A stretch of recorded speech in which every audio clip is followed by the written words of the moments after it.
welcome back to Jessy Junction. I'm your host, MC Jessy. You guys, thank you so much for always keeping it right here on this show. I appreciate so much mafans wangu wote. Asanteni sana. And I always listen to you vile mnaniambia, mumenililia hapa Jessy, ulienda mkaongea na Jalas. Ako wapi? Ndio huyu. Ladies and gentlemen, Jalang'oo Felix Oduor. Thank you so much, my brother. The freshest graduate in town. I'm telling you, it's been crazy. It's been humongous. It has been... I lack the adjectives to describe the feeling. My friend, uli graduate from this university. Yes. Ukakaa ni kama watu wengine wote hawajaisoma. I'm telling you, you see, because I told people that the day I graduate would be one of the biggest things in my life. Okay, because I remember why I had to go to school late. Yes. The biggest thing is because of my father. When he passed on, he told me one thing: make sure your mom has a home and your siblings go to school. So when my brothers graduated and my sister now married and doing our own things and everybody settled down, vizuri, I decided to go to school. And it was a good time because I could now afford it. You understand? Because ingekuwa ile kitambo, I was my parents were not able to afford. You understand? My parents were not able to afford for me to go to school. In fact, not just school. Yes. A good school. A good school. Because I went to Lake Primary School. PO Box 217 Homa Bay. In Homa Bay. Ushago kabisa. No. My shags is in Siaya. So today, let me tell you something. People think that I'm from Homa Bay, but I'm from Siaya. But I grew up in Homa Bay. I know Homa Bay better than my hometown. So, but right now, I'd already moved my mom there. I'm building my own place and we're moving in Siaya. In a place called Game Duty, where you came. I came there. Yes. Tukakula ugali kubwa. Watu wakatuwekelea maneno tumekula pesa ya matanga ya Otuol. That was not even Akin Otuol's home. That was our home. And one thing I realized that day is that it is your mother that had cooked for us. Ni kama culture that your mom was saying, lazima watu she was not wakuje uko nyumbani. She was in Nairobi. She was in Nairobi and she was giving ordering people. Yes. So when we arrived and the whole so hadi watu wa micheko. So Lake Primary School is where the whole journey began. So throughout Lake Primary, that is back in 1997 when I sat for my KCPE, I scored 442 marks out of the possible 700. Ilikuwa inaitwa possible. Yeah, so lucky enough, I fell in the quarters. You know the quarter system, where students from different backgrounds can always get a chance to go to a better school. So I got a chance and I was called to Maseno School. Okay? With 442. Yes. Remember, 442 ndio uitu hata Maseno could not happen in that time. Hakuna. So lucky enough it was the quarter system. So maybe Homa Bay walikuwa wametumiwa watu 4 watatu and I was called. So bro, niko na calling letter ya Maseno School. My dad is very happy that his son is going to change the narrative, the whole narrative of the family. Akafungua calling letter, akaanza akaangalia vitu zinatakana zote. Hizo vitabu, hockey stick, sijui nini, what, I don't know how many pairs of uniform, sijui slasher, sijui nini. By the time alikuwa nafika chini, the only thing he could afford there was to read that letter. I think it's something that almost every school asks. Slasher, ama jembe, one of the either. And hockey stick ilikuwa ni lazima. Akasoma list ya kila kitu. The only thing he could afford was reading the letter. I'm not lying to you. By the time alikuwa nafika kwa school fees, nguvu ikamwishia. So he rallied people, nini, tuchange, nini. By the time he was getting the money, not even full, tukienda Maseno, was almost 2 months. After wengine wamejoin. A month, 2 months. Yani, it was, time ilikuwa imeenda. Tukafika tukaambiwa, hapa hata watoto walianza kusoma kitambo.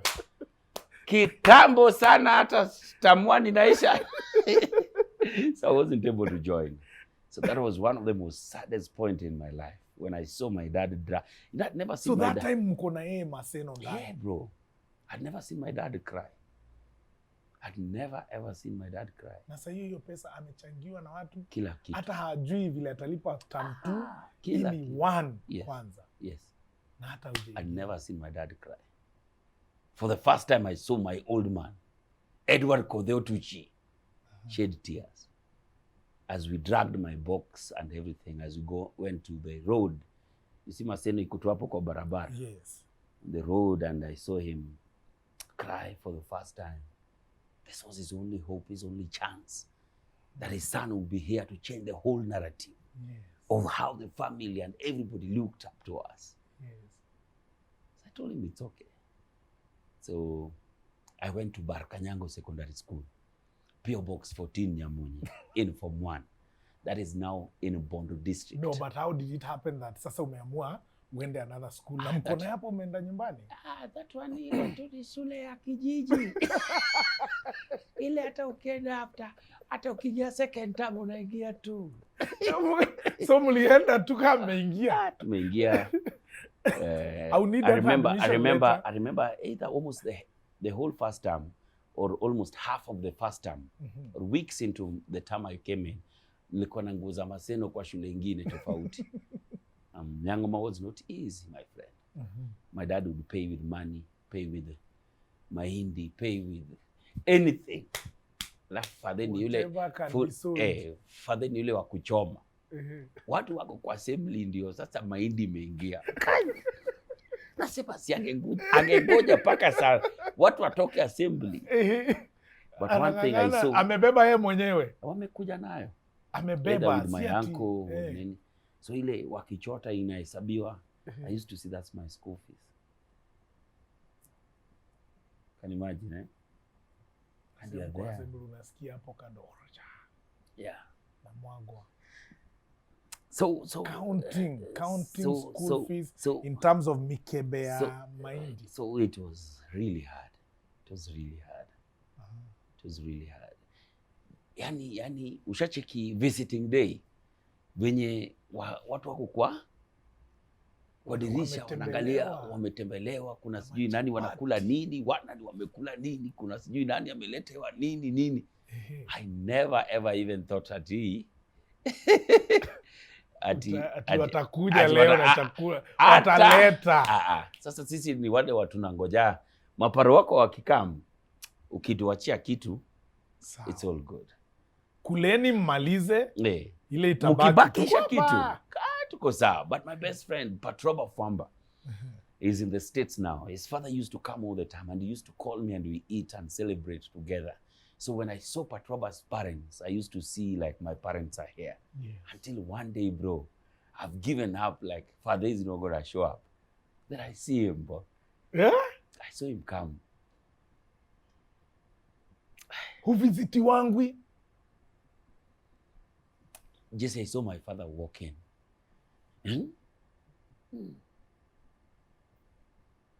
So najua kuna best yangu Patroba namjua.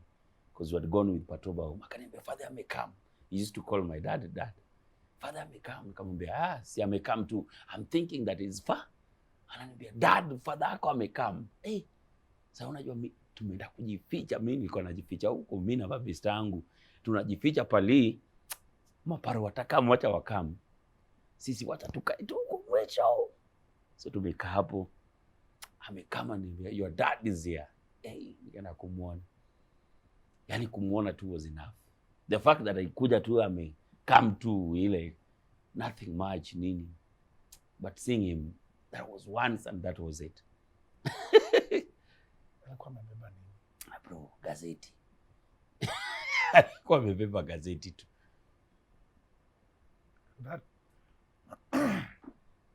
Maparo wengine wamekuja na magari, chakula. Si magari mingi. Okay. Sorry. Nyang'oma. So si magari. Kuna wenye wamekuja na magari, kuna wale wamekuja na machakula nini. You know how visiting. The others come for the first time. Yes, bro. Ulisikiaje sahi? Bro, beshte yako anaitwa Patrobas. Patroba Fwamba is in the States now. Akakwambia dad is there. Ukatoka ukaona ndio huyu. Yani that was enough. I didn't care kama alikuja kitembea bila heni. I didn't care whether he carried, but I just seeing him. That dad may come. That was enough. And you felt joy. So much, yani. That was the best Parents' Day ever. So mulifanya nini? Amekuja Story tu. Nini madha amekusalimia nini? Just watu wanakula food, nyinyi mnakula story. Napiga story tu. Actually, we ate the school food tukiwa na yeye. Unajua? No. Yeah. My dad is an amazing guy. Rest his soul in peace. Ya shule. Tulikula naye hapo. I went and served. Ask even anyone from Young Boys. I was the I was a captain. I was the top captain. So school captain. Not school captain. Oh, among the boarding captain. The boarding captain. The boarding captain. So I'm in charge of all the. When you become a dean or university. Bus. So the boarding captain at Nyangoma was a very powerful position. You'd serve before anyone knew. So that's what used to help me. Yeah. Kula na mzee Kula. Hata ya onje school fees bwana. So tukamekula na yeye. And that was it. That was it. And that was the last time I Then came KCSE. We started our KCSE. Hey, Jessy, I don't know where you went to school. Okay, sir. Because when I started my KCSE, results came. Okay? When the results came, I first just went to see because I had a fee balance from here to I don't know where. So I just went to see. Nikaona, nikarudi. You can't be given results na hujamaliza school. Yes. So niliona tu uone results. Nikaona. Zile zilikuwa zinawekwa kwa board. Yeah. So I just saw that and left. Then I went back to Homa Bay and told Dad the results are out. I've scored a C+. I had a C+. A C+ in Nyangoma Boys is like an airplane at Alliance. Airplane. Hiyo ni hardship. Hardship na kila kitu and everything. I'll take you to Nyangoma. Right now it's changed so much. The library is there, the computer lab is there, the classes are looking good, there's a gate, there's everything. Hiyo time hakukuwa na gate. Kulikuwa na gate lakini sasa unajua gate, fence, zero. Fence inatosha hivi na gate inatosha hivi. Sasa afadhali pitie kwa fence kuliko gate. My friend. Things have changed there. We didn't even have a bus that time. Now they have. They have a bus. We used to go, Nyangoma is a complex, a Catholic complex. So we have Nyangoma Technical, Nyangoma School for the Deaf, Nyangoma Girls Boarding Primary, Nyangoma Boys High School. You understand? So tulikuwa tunachukuliwa gari ya deaf. Tukienda games, we just hire it. Ile tu. So tunafika huko mademo wanatuongelesha Masai language. Sikuna wakivi. But right now they have an ask anyone. Ask Elfas. You know Elfas Oyugi. Ask Elfas Oyugi. Ask Patroba. Mnafika games. Ask Dikembe. Mnafika games sasa. Mademu wanafanya hivi. Ask Mogoracha. Ask Arianda. It's crazy, man. But it's life. No, ngoja, usikimbie unaenda hapi. So, mlikuwa mna respond aje? If girls come, mmeshuka na... Bwana Wiso, ni nini unafanya bwana? Ni nini? Ongea. So you guys are not there.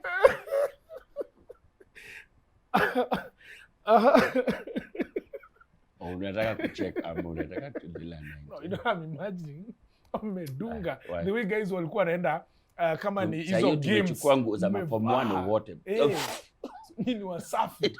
Safi kabisa. Ndio muimpress wasichana. Sana. Ukishuka ule mwenye na kulike.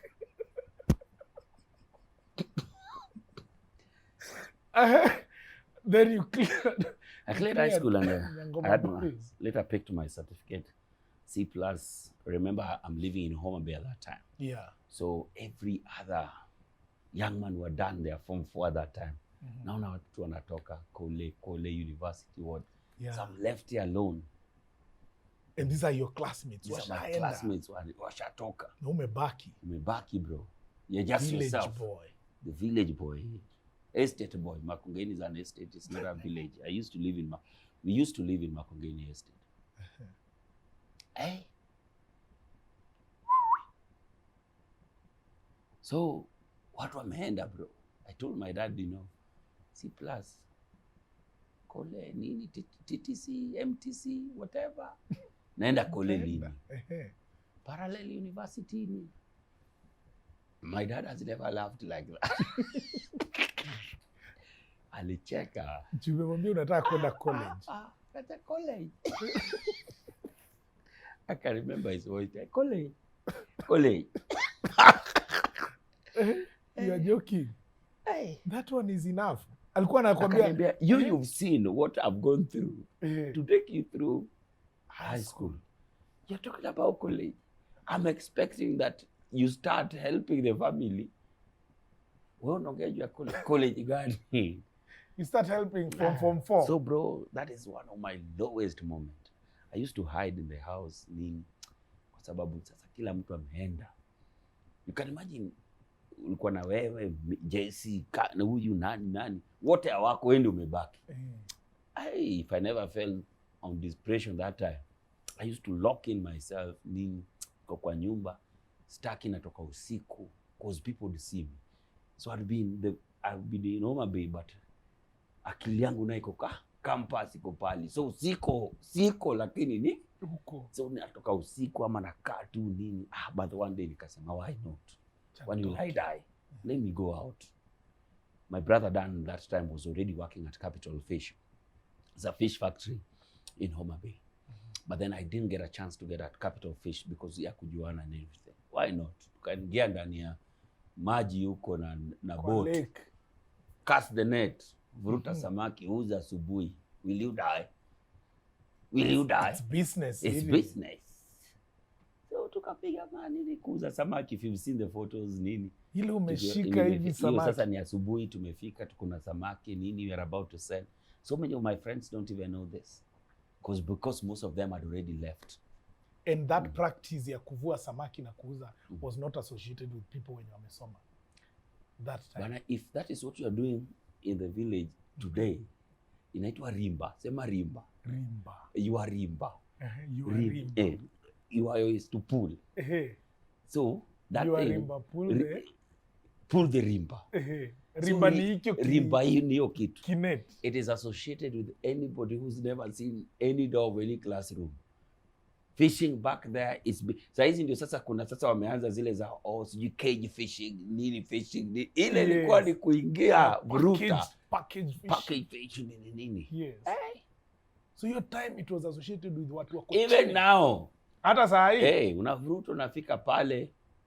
Unauzia wa mama, wengine mnawapatia bure. And that becomes your girlfriend. You've seen this story girl fish for sex. Yes, I've seen that. And it has killed so many people. HIV is real, bro. It has killed so many people. Where now these fishermen take advantage of the fact. Unajua samaki ikifika pale in the morning and the women are there. So the only way, the queue is long and everything. Lakini ukiona mtu umempenda, unampea samaki. Unampea samaki na anakupea samaki. Yeye pia atakupea samaki baadaye. And so you became a fishmonger. Fishmonger.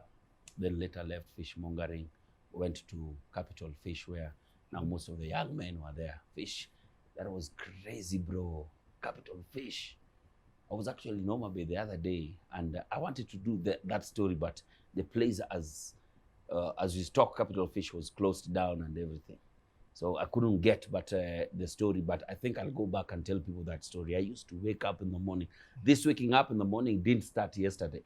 I used to wake up in the morning, go at the gates of Capital Fish, hold my ID like this, hoping to be picked. Not that you are working there. It is casual labor. Ukisikia kazi unaitiwa ni kubeba, kusukuma, kupandisha. Jua ni nguvu, si akili.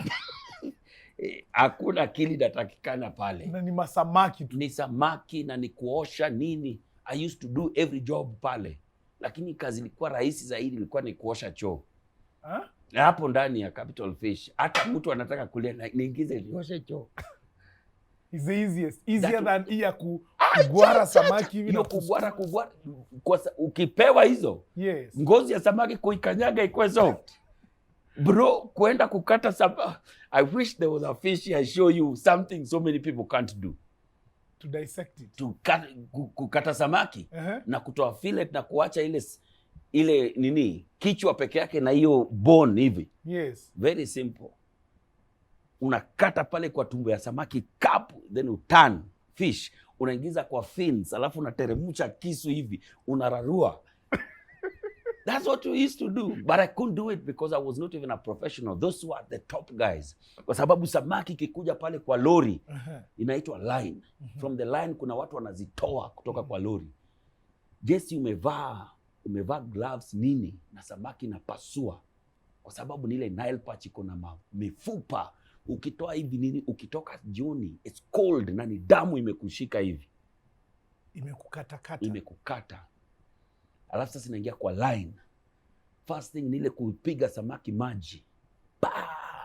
Inaoshwa straight kwa line sasa kwa superstars wenye wanalipwa 320 per day. 320. So hao wanalipwa 320. Na ule anatoa kwa line 160, pale kwa nini? 160. Mimi hata nilikuwa kwa 160. So ilikuwa 160 na 320. So ulikuwa wa 160. Mimi nilikuwa kwa 160, mimi nilikuwa kwa packaging. Tunaingiza kwa juala hivi inapangwa hivi, inaingizwa kwa cold room. Na hiyo ni kuenda non stop. Nyinyi ndio conveyor belt. Bro, from umeingia 6 asubuhi, kumbuka ndio uchukulie uliamka 5. Umefika pale 6, saa moja kazi imeanza. Every 30 minutes unasikia kengele inalia, ni kuosha mkono. Unapiga kuosha, hakuna break paka mtoke jioni. Hata lunch. Unakula harufu ya samaki. Bwana, lunch ya nini? Tukitoka ndio tunakula jioni. Na unajua tunakula kitu 3 sasa nimeisha, shapiga 8 hours. 3 PM na done. Nafika mnaenda kwa mama wa kukata. Inaitwa kata nini? Chapo na maragwe na uji.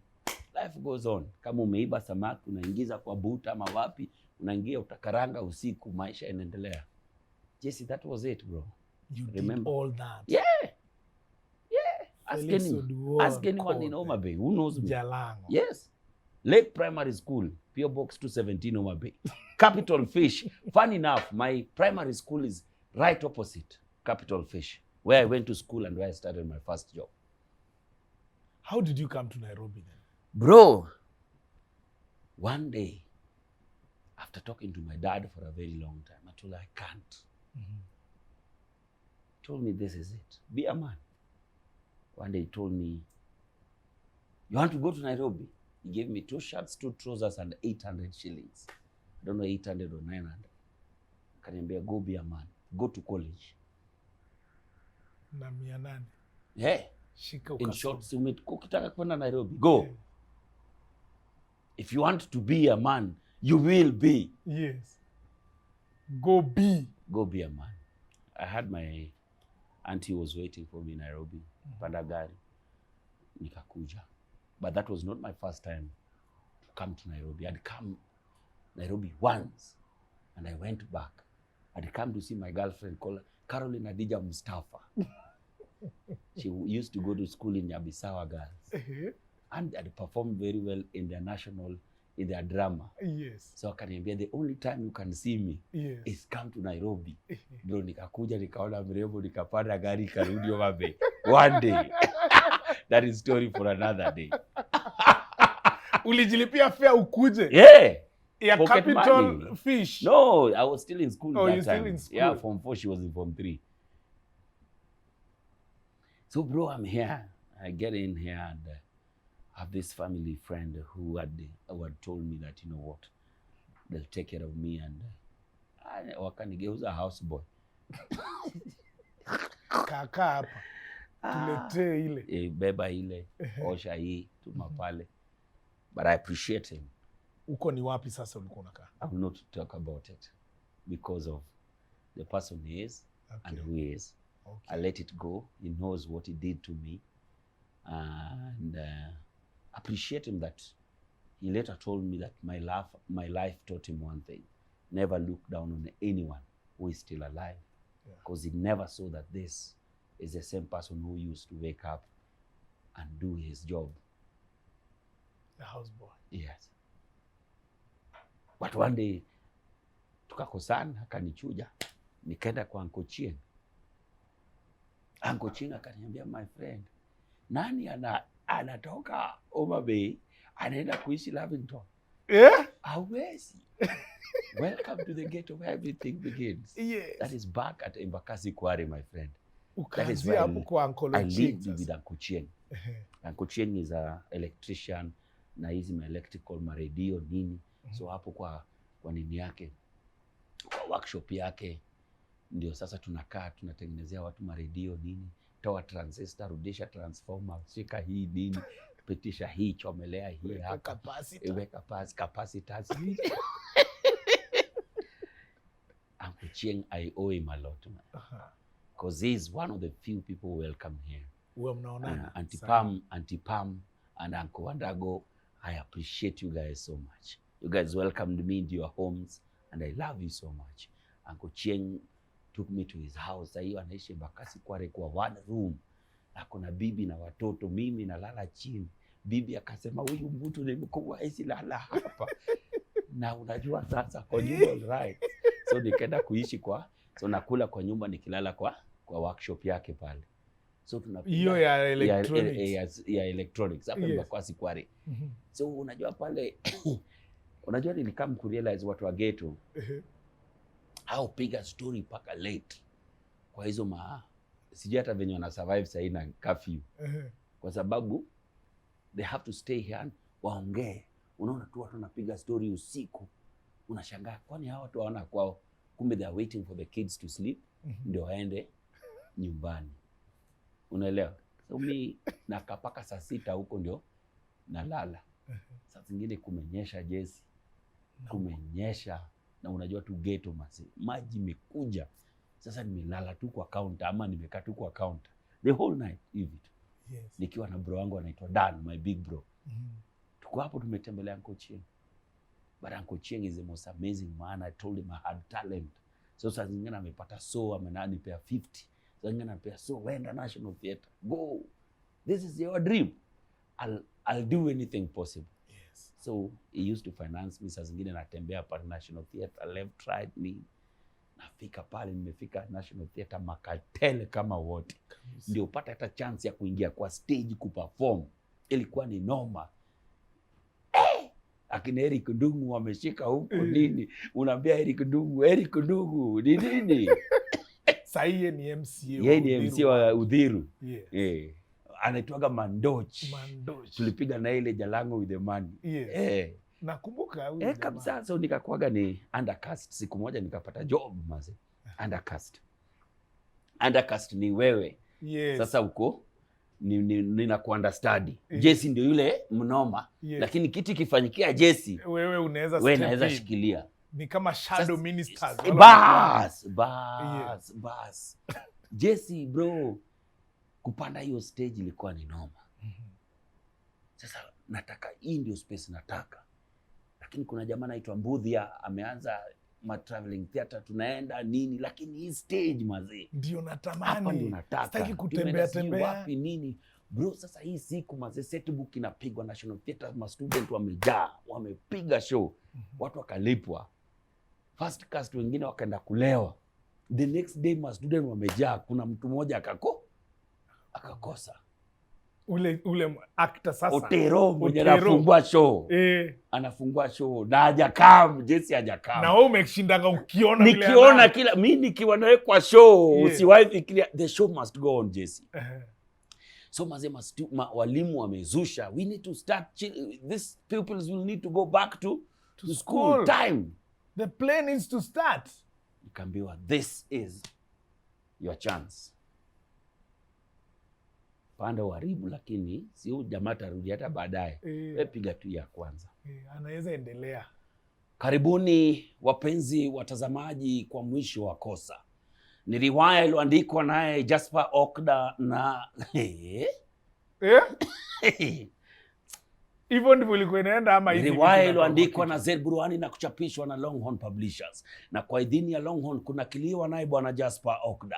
Huyo ni mkurugenzi wa kikundi maarufu Jicho 4 Productions. Kikundi kinachojishughulisha na uigizaji jukwani vitabu vya fasihi katika shule za upili nchini Kenya. Ili tujue ni msika yupi aliyotenda kosa lipi na vipi na lini na kwa nini. Jiunge nasi toka hapa hadi ufuoni mwa bahari meli yetu itakapotoa nanga kwa uhondo ribo ya riwaya hii mwisho wa kosa. Penzi watazamaji, msicheze mbali unga robo. Ni mimi mtambaji wenyu Kodheo Tuchi. Bunja yote. Paka inavunjika. Niongeze. Kubali. Ni sawa. Hii ndio glasi ya kwa. Bro, tulipiga show. Nilipiga show paka yule jamaa kaambiwa huko pale unalewa huko. Endelea kulewa wewe. Kaa huko bwana. And that was it. That was the beginning. I became one of the top Swahili narrators. I became one of the top. Kila mtu pale alikuwa anasema this guy. Yes. Nikauliza Mungu, did somebody had to go and sijui aende wapi huko for people to see what I'm able to do. But what's your name? You are Ebenezer. Yes. And your time is the best. Your time is the best. And this was your time, my God. And you've shown them that this is that guy. Jessy, I'm the kind of person who I never like to be satisfied with nothing. So I said, why not? After some 2-3 years, I left acting now on set books.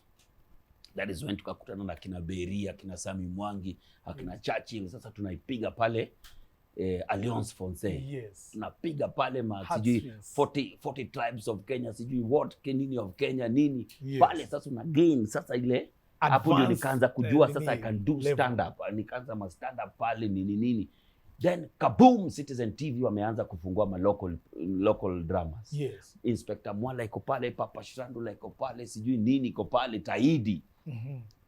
Nilikuwa nasema kama kaji pale. Actually I was supposed to be in Inspector Mwala through Bokelo. So here I was doing Luo recordings for Ramogi Radio. Unajua nobody has ever known I've worked for Ramogi Radio. Moja. Yeah. With producer Beryl. Ulikuwa unafanya voice overs za advertisement pale. Ramogi Radio Kelunu gine now. No bed watch my pack. Wewe. Zimeanza maze. So sasa hiyo napiga voice overs pale Ramogi. Radio Ramogi. Script nakuja, napiga script nakuja, napiga script nakuja kwa sababu wanataka authentic Luo. And you speak authentic Luo. The fishmonger. Yeah. Kwa sababu that's how I was brought up. Yeah, na ulikuwa unaongea hiyo ya ndani. Radio Ramogi, Kelunu. There's a producer called Beryl. Akakupenda hiyo pia. Hiyo tu. Tunapiga. Sasa nikakutana na Bokelo pale akaniambia namuomba tu ningie tu Inspector Mwala.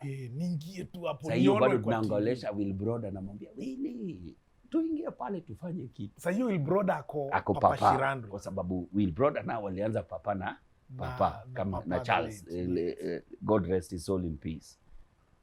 Siku moja tu sasa ikafika Will Broda anaenda kuolewa. Sasa hapo ndio sisi maanko wake. Hiyo ni kwa script sasa. Kwa script. Sasa ndio. Sasa sisi maanko wake lazima tukuje. Sasa Papa akatuita mimi na Otoyo tukakutana naye hapa Alliance. Kulikuwa na hiyo hapo kwa barabara hapo kulikuwa na kake fulani hapo. Akatuambia sasa script green hapo. Wakamleta na Otoyo. Sasa tumepewa script. Tukaambiwa pitieni sasa kesho ni show. Alikuwa anawajua, Papa alikuwa anawajua. Alikuwa anatujua. From the theater huko. Theater nini alafu kina Will Broda na kina Mama Nyagodhi na kina Njoro who our friends walikuwa wanamwambia hawa watu wawili ukiwaleta kwa sababu that time tulikuwa tunafanya plays za Kijaluo na kina Steve Ogana nini. One of my Luo plays iko hata kwa YouTube nimechapa. Tafuta pale inaitwa Kibrito Varipi.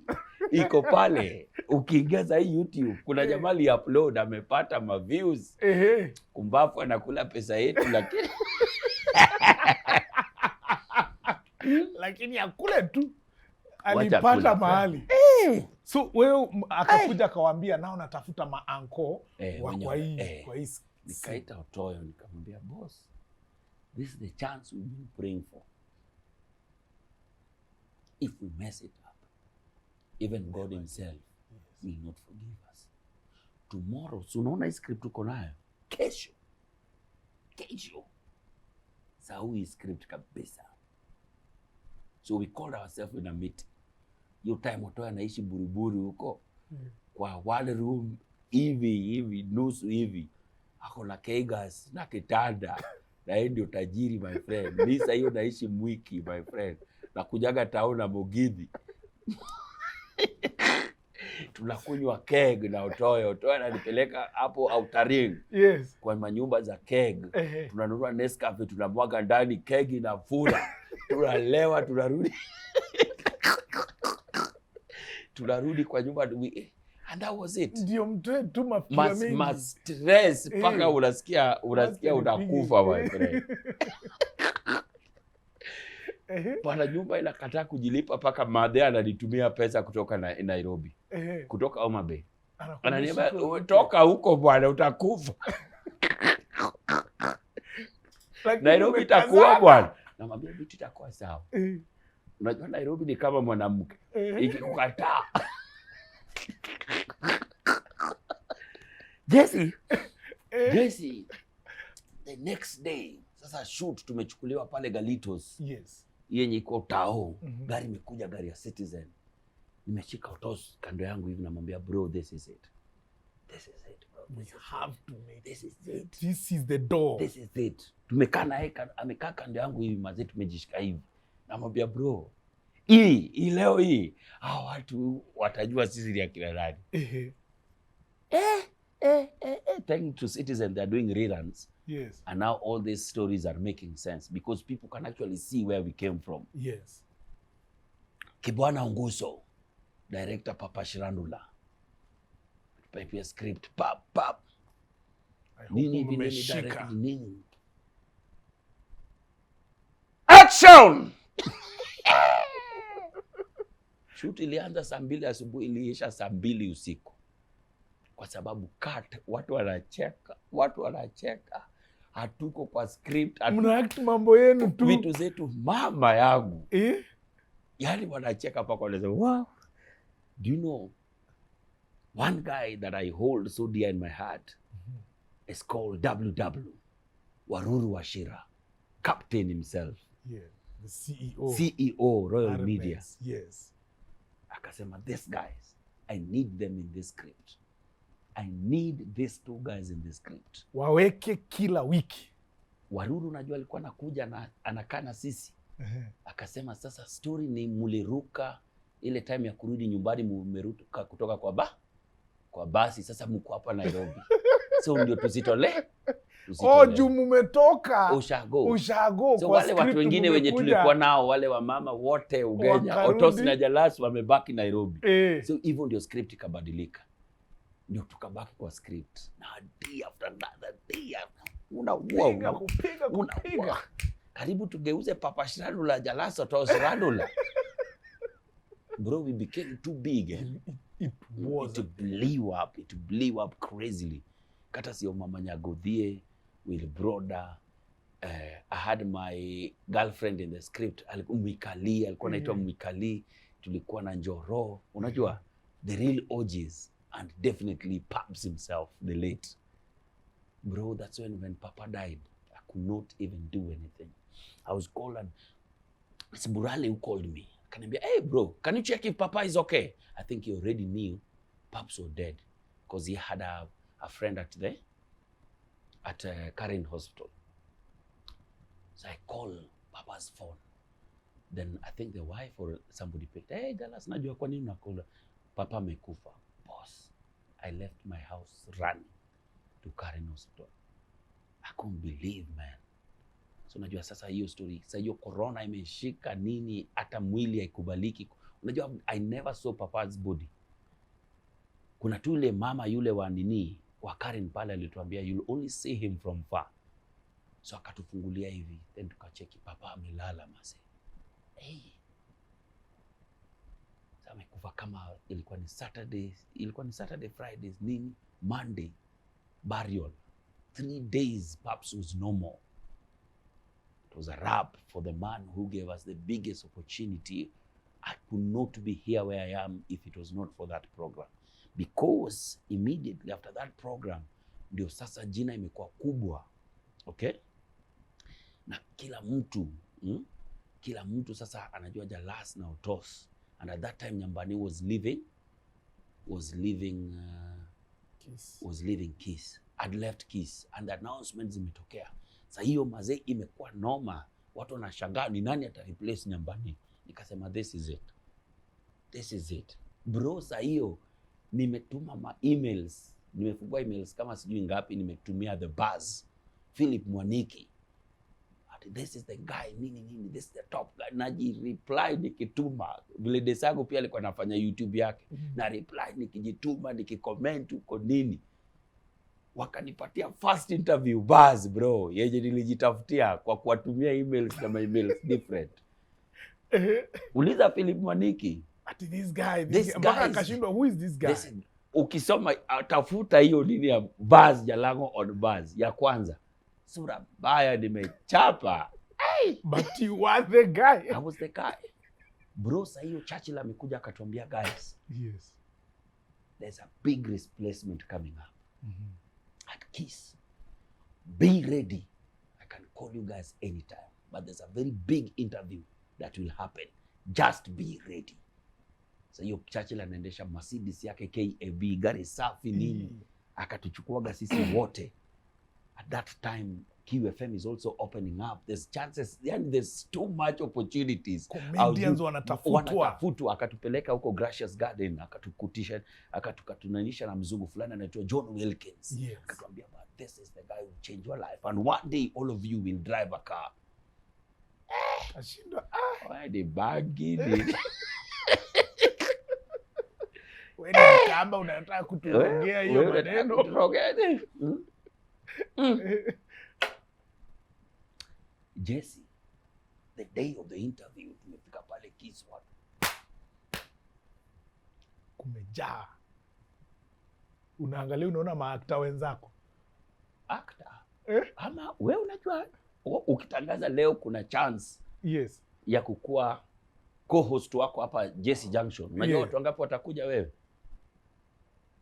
Hii Kino mzima itajaa watu hivi. Wewe unasema nini? Mpaka Kangemi. Wewe unasema nini? So many people go around. Dem fulani akakuja hapo, if you have a degree, move to the left. If you don't have, move to the right. Kasema watu wameazaje? Churchill alitoa kitu na kwa rais. Mkajipata pande. Wewe ulienda pande gani? Kwa watu wa degree. Kwa imani. I say this story again and again. If you have say watu wa degree wametoka, hiyo peke yake imekata watu mpaka nusu. Watu hawana degree. Ila Nairobi ungejua watu hawana degree. Nilijitoa juzi. Nilijitoa juzi kwa hiyo mambo. Na umenotice wale wako nayo si wengi. Now that tumeingia ipande yote. Tuko wachache. We are very few. But then somebody was asking me, what was your degree? I told them integrated community development. Somebody said, I thought you would do something to do with media and everything. I'm already in media. I'm already doing. What am I doing? Yes. I've already been in every single media so you want house. To try something else. Different. And community development, my degree is very, very huge. Working in the community, leadership, NGOs, I used to think it was just any other, but then community development is actually the core of any other degree in this life, because now that's where actually everything begins. You understand? If we change our community, the leadership in our community, the aspects in our community, and what is integrated in community, and what entails for its development, that is where we'll have this whole country change. Community development. Because it starts with the leadership, it comes to the people, it comes to resource allocations, and it's too much. And this is what people used to think if for volunteers. Yes, that's what everybody thinks. If you see the courses that you take through a community development class, leadership courses, you understand? You come into community integration, the people, the research itself, before you put on that gown and graduate in community development, my friend, it's crazy. It took me hours and hours of sacrifice that sent me to losses that I can never tell you about. Me going to school at this age and time was crazy. Too much losses, my friend. For 4 years, bro. Monday, Tuesday, Wednesday, Thursday, Friday. Even in classes? Even in classes. When si tunaenda kufanya MC unakimbia class. Yes. So I was just doing some maths. How many events I was ever called? Nikasema, I can't come because I have class. Say an event you're being paid 250K or 150 for all those years, for 4 years. All that, my friend, you're looking up to almost 60 to 70 million of losses. Now, for you to just well. You came to Nairobi, and talking of the degree that you've gotten, na ulikuwa umetumwa by your father, shika 800, go be a man, go to school, and now you graduated. You've worked in so many organizations. You've worked with Radio Africa, you've worked with the Standard Group, Radio Maisha, you built a bigger brand even there on radio. Went to Royal Media Services, back to Radio Africa. You've done so much in the media. When we talk about Jalang'o, when we talk about comedy, radio, and TV, you must mention your name somewhere. Do you think you fulfilled what your father... So he never lived to see all that, because the same day Caroline called me and told me that you've been confirmed. It's the same day my dad died. Yes. That's why if you're listening at Kiss that day, I had to take 2 weeks break before I came in again. And even when I went to Kiss, it was Larry Asego and myself. So Larry was the main co-host, because Paka Dakea Mission Nini that already picked Larry, and I was the third person. So I used to do something called the inside story on Kiss. So the inside story would be Larry and Caroline would be in the studio. Then I would read the craziest story in the newspaper. So they'll do their reviews, then they'll say, and I can see Jalang'o calling this side. I don't know what Jalang'o has for us. Now, this is the inside story. We Jalang'o. Caro, have you read page number 13? There's this woman who's underwear. Yes, so I used to be in the corridors. I used to sit in the corridors when Caroline and Larry are inside. So Pole, guys started asking, let that guy come in, let that guy come in. Then I came in now. So it was on the mic direct. Caroline, Larry, and Jalang'o. Then to Kapiga, Larry left, went to Classic FM, and I was left with Caroline Mutoko. And until I left and went to Radio Maisha, where I met Alex Mokideu, my best friend, and somebody who's taught me a lot on Swahili radio and what it is. And we did an amazing job at Radio Maisha. Piga kazi pale. The first qualification of morning radio is not even how talented you are. Is can you wake up? That's number one. Can you wake up? I'm at 3.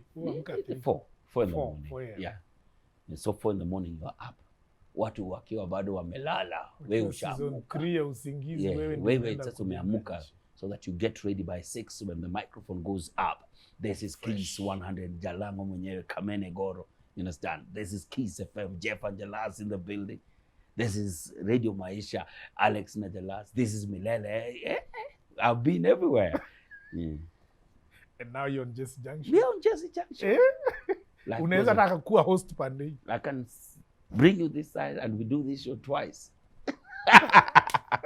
So this thing is not easy. It's the process of believing yourself and putting up a focus, knowing where you've come from and not letting it get into your head. Immediately anze kuingia kwa kichwa, oh, mini celeb, mini nini. Nobody is perfect, Jessy. All of us have our faults, because as you climb up and go up, you meet people that want the best for you. You meet people who want the bad for you. But you have to always keep the focus going on. But you can't be the person who climbs up. Ni kama kuna mti hapa na kuna ngazi. So wewe ukipanda una kanyaga ngazi inavunjika. Unapanda ingine unavunja. Ukipata huko kuna chomeka, utarudi na ngazi gani? That was why it was so easy for me to go back to Radio Africa. Because even when I left, I didn't leave with bad blood. Otherwise, they wouldn't allowed me to come back. When I left, Patrick Kwako called me and told me, boss, it is your time to come back home. And I told him, boss, I've been waiting for this. I'm on my way. You understand? I'm on my way. We went back home and we were doing it with amazing Kamene God. See the new numbers for Kiss. Yes. Bro, our show sounds like a marketplace. Every other sponsor want to put their money into it. As we speak, we are activating Galitos, we are activating Glovo coming there, we are on Shell, we are on everything. Yes. Killer client, we want this one. Yes. If he's not doing it, if Kamen is not doing it, Kamen and Jalas are not doing it, I don't want. And now this is what I'm asking you. You've done all that and you're this Jalang'o. Oh. And your father sent you to Nairobi to be a man? Yes. Now saw me. Now may graduate. Courtesy of you. Thank you so much also for calling me every evening to take me. Kama si wewe. You stressed me so much with this degree. I know my name. Kwanza the day you graduated. The day you graduated and ilikuwa ni show ya Mombasa mawen. Yes, then you showed Mombasa, up on Mombasa wearing the gown. Yeah. Jesus, I said, I need to be like this.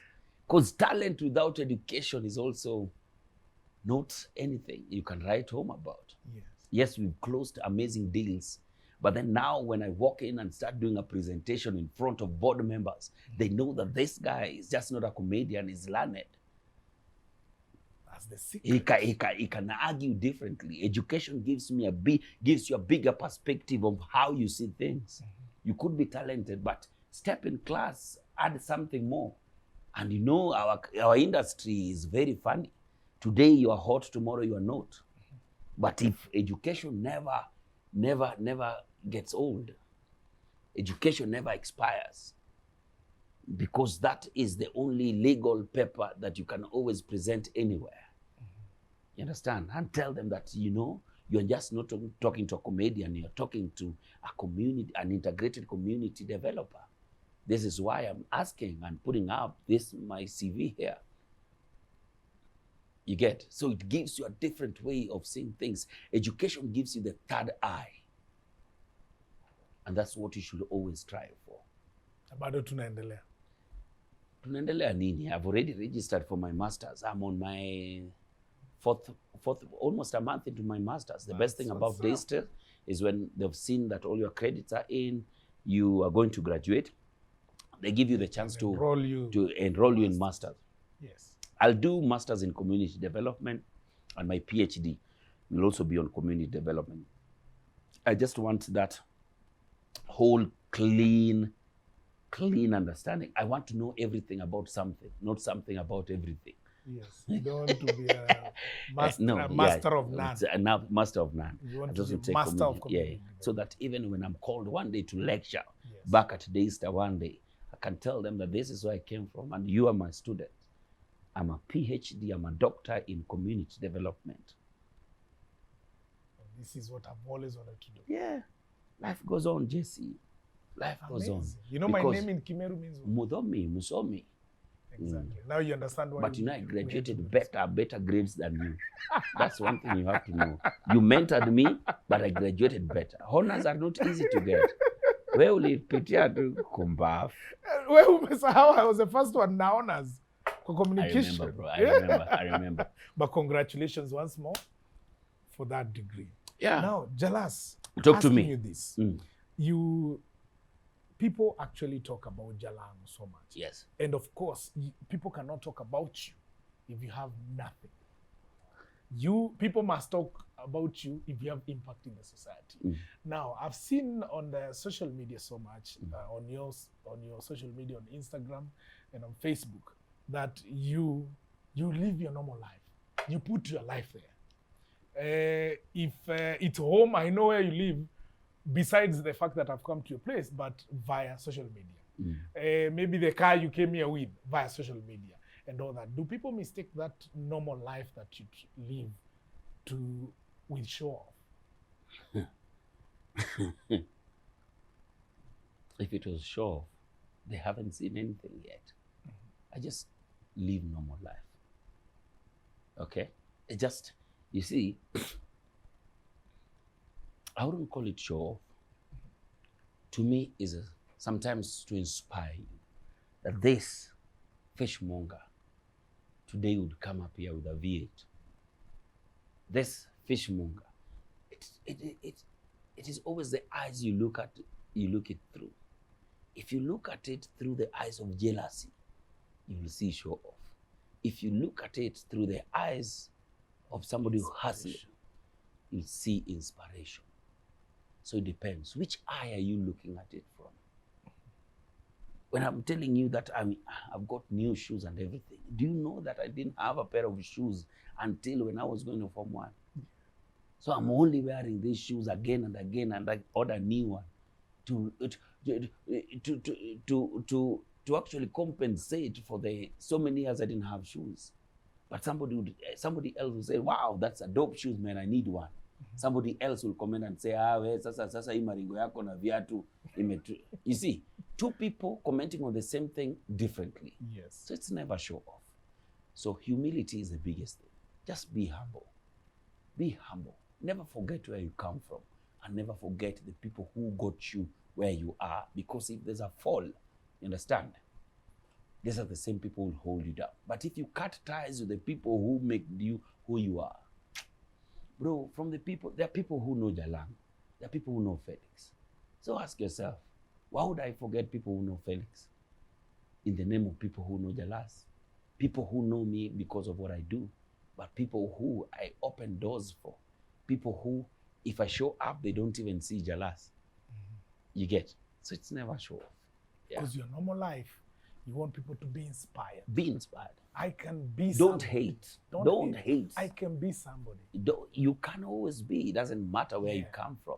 It doesn't matter where you're born. It doesn't matter which school you went to. It doesn't matter who your parents are. It doesn't matter. Everything that matters is back to you as a person. That I, Jessy, I see somebody at 25, 30 still calling themselves orphans. What do you mean you are an orphan at 30? At 30, you have to stand up and say, I lost my parents. But because I lost my parents, you told me you lost your parents at what age? 12. At 12. If you were to sit in a corner of orphanage and pity yourself, would you be here where you are? Would you be? No. But you have to push yourself and be what you want to be. It comes back to you. It's either you sleep, it's either you sleep and enjoy the dream, or wake up and chase it. You understand? You only have two options. Wake up and chase the dream, or sleep and enjoy it.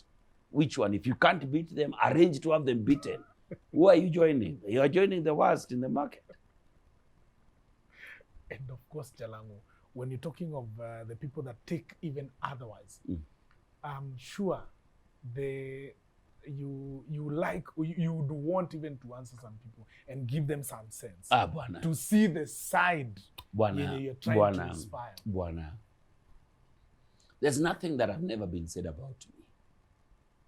There's nothing that internet has never said about me. Recently was the story of the boys club, for example. And maybe let me talk about it here right now. When Corona happened, we decided to do things differently. Were it not for Corona, I would not even be sitting in this position here, because Jessy saw an opportunity. Like, people are at home. Let me talk about. So my boys, these are guys I've grown up with. These are guys we've invested with. These are the people who know me. They know me better than anybody commenting about anything. So two of my guys, that is Dismas and Cornell, are not married in our group, okay? So during that Corona time, and they were like, hey, Mazi, this Corona has really messed us up. I wish I had a wife. You guys who are married are feeling really nice. Then somebody commented and they said, see you take this chick, the one you've been dating. Then he sent a photo. Then somebody said, but this one was this guy's chick. No, you are the one who was, no, I met her. You see. Normal boys argument. Bro, it is only that our chats leaked out. If people WhatsApp groups were to be opened here, boys club will be rehearsals, my friend. You understand? Internship. It will be internship. So the person who leaked that conversation showed you what they wanted you to see. Took an angle. Yeah, took an angle to discredit at what we are doing. He said we were sleeping around with women, rotating them, meaning things like that. You understand? You know, all my friends, amazing people doing amazing things. But just a chat from our group leaked. And that's what everybody thought, that's what we do. You understand? But they didn't show you that these guys are the people we've invested with, people we work with, people we've grown with, people we put money in projects with. You understand? They wouldn't tell you that because it's not juicy. What is juicy is the conversation that men are talking about with women. So you sit back and stop. Don't never lose focus, bro. Where we've come from. If you know where some of us have come from, you'd never pray for us to fail. You'd always say that through this guy, I see God. Through this guy, I see grace. Does the cyberbullying make you a stronger person, or kuna wakati there's a time people used to talk about me and I would come to your DM and ask me, please, Jessy, tell me, what did I do wrong? What should I change? For lack of a better word, F-U. Life goes on, bro. Can you imagine if I had to reply every 2 million of my followers? The people who matter don't care. The people who care don't matter. It is life, bro. Do not expect everybody to love you. You understand? Do not expect everybody to like you. You're not selling weed or ice cream. You understand? And even the day you sell bad weed or bad ice cream, they will still hate you. You understand? In this life, and I repeat it, if you can have only 5 people who, if you are in a problem, you can stop everything they're doing to come to your rescue. Jessy, you're a very lucky person.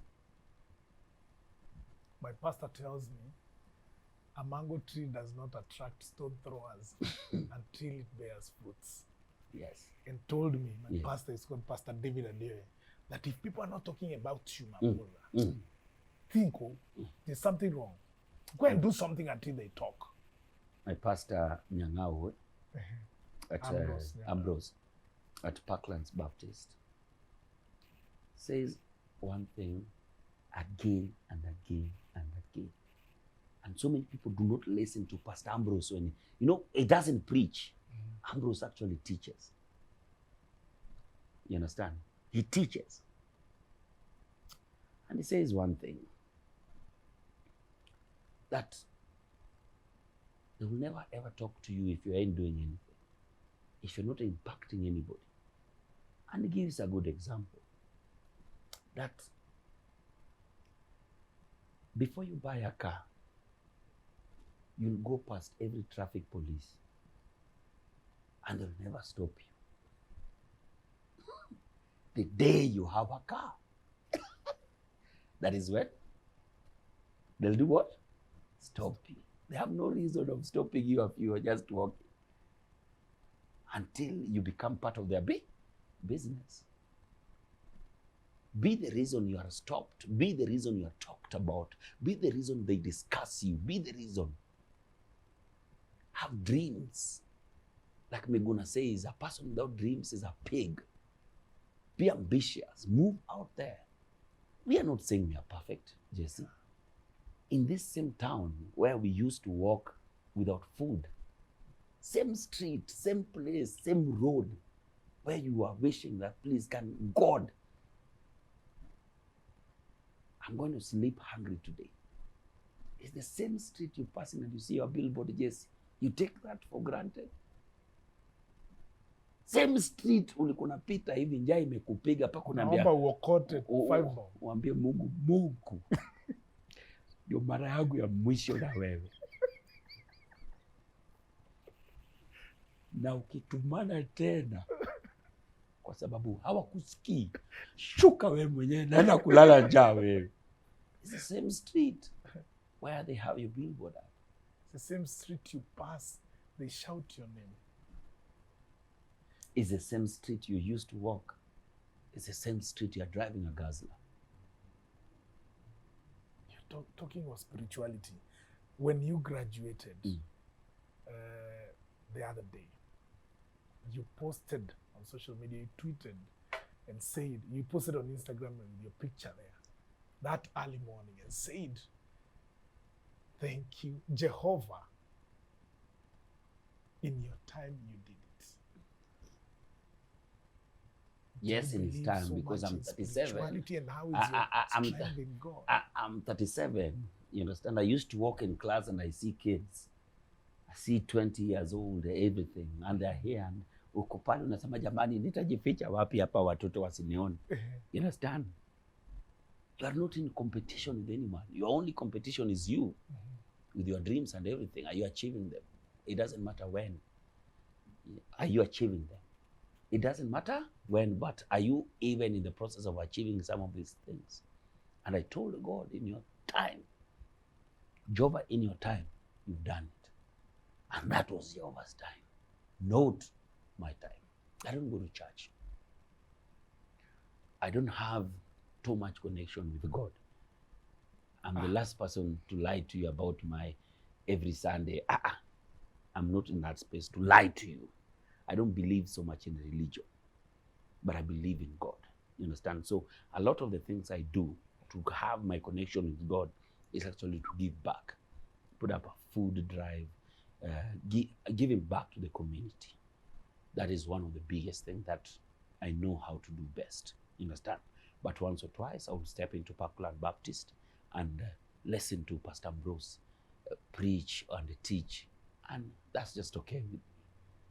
So yes, it doesn't matter. All I can tell you, kuna matelevangelist is the connection with God is most important than the connection, with man and then God. My connection with God is too powerful. It's because we've had an issue somewhere. There's something I've been chasing, and God has just refused to open that door. And I'm giving him the last warning. Either open 10 doors at once, or I will not accept it. But who is my God? Soon and very soon, I will surprise you. He has not refused to open the door. It's taking too long.